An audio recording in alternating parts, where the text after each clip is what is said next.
Welcome to the channel, everyone. Today we're back in Durham, North Carolina, but this time we're in the historic American Tobacco District, where we are touring the Durham Bulls Athletic Park, home of the Durham Bulls minor league baseball team, where they have their own monster in left field, and they have a sign similar to the one you see in the movie Bull Durham starring Kevin Costner. Every photo you see today was taken by me. You can write in the comment section what you like about this stadium. Don't forget to subscribe to the channel. I do appreciate that. And with that, we can start the tour. The ballpark opened up in 1995 with a capacity a little over 9,000. The team went to AAA in 1998 and the capacity was expanded up to 10,000, which is the current capacity. I personally think this is one of the better ballparks in all of minor league baseball. A lot of you may already know this, but there was a film starring Kevin Costner called Bull Durham that follows the team around. It was filmed in this ballpark, which is the old historic ballpark that they used before they moved into the current one. There's a lot of history behind this team, too much to get into on this channel, but I would definitely recommend looking that up, reading about the team, reading about the old ballpark, the new ballpark. And this one here, what you see is just on the opposite side of downtown, so you can still see downtown in the background. Now, shifting back to the current ballpark, if you look behind home plate at the stands, they've taken a lot from the historic ballpark and incorporated into this one. There's a lot of similarities there. And you may look back at the photo I showed you a minute ago and say, well, that doesn't look exactly like this.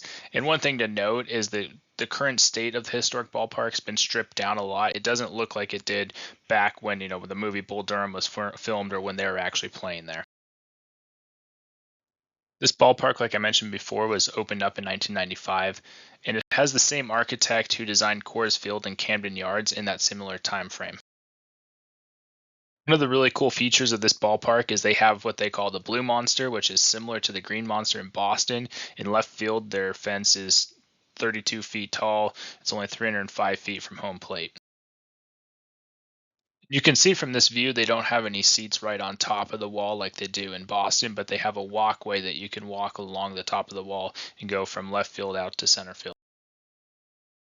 And if you see here, if you walk along that walkway, they have one of my favorite features of this ballpark. They have a restaurant in left field, so you can go out there and during the game you can eat a burger, watch the game, or even if it's not game day, you can still go to that restaurant and have lunch and overlook the ballpark, which I thought was pretty awesome. And when I went to the ballpark, there wasn't a game going on, but we sat there and had lunch, and this was just kind of a view we had from our seat. So, even if you're not into ballparks, it's still a great restaurant. But if you are, then it's definitely a plus. I previously mentioned that the Blue Monster is only 305 feet from home plate, and you can see from this view what that means is when you're at that restaurant or you're just standing above the wall that you're very close to home plate, and it's a great view to watch the game. Another thing you can see from this view is they have a blue overhang above some of the seats, and that covers about 2,500 seats from the elements. You can see from this view, above the Blue Monster in left field, they have the Snorting Bull sign, similar to the one in Bull Durham. It's a little bit different though. It actually is two-sided now, so you can see the sign from the inside and the outside of the ballpark. This is a replica version of the ballpark. If you look to the building on the left side of the ballpark in this model, this is where we're actually in this building, and that's where the replica is. You can see the water tower as well to the left of the ballpark, and that's the water tower. If you go back to the original video, that's the water tower in that initial photo.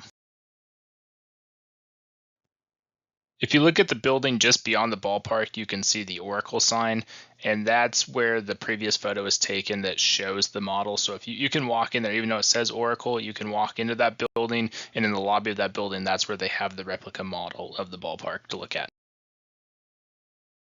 This is a view of the batter's eye beyond center field. I think they do a great job with this batter's eye. You can also see home run hill, the grassy area.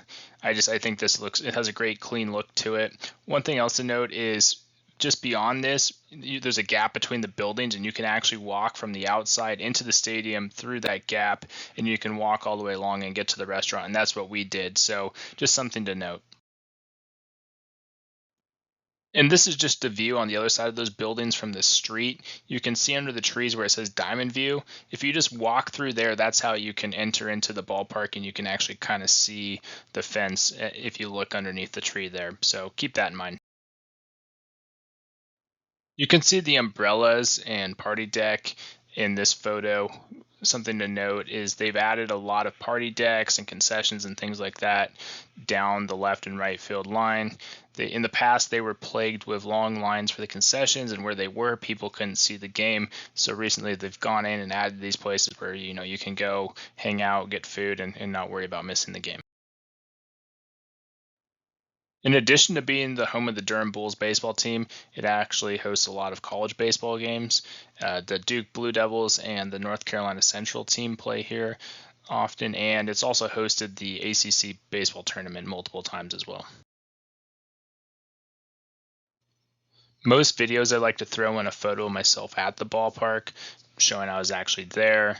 Don't forget to subscribe to my channel. I do appreciate that.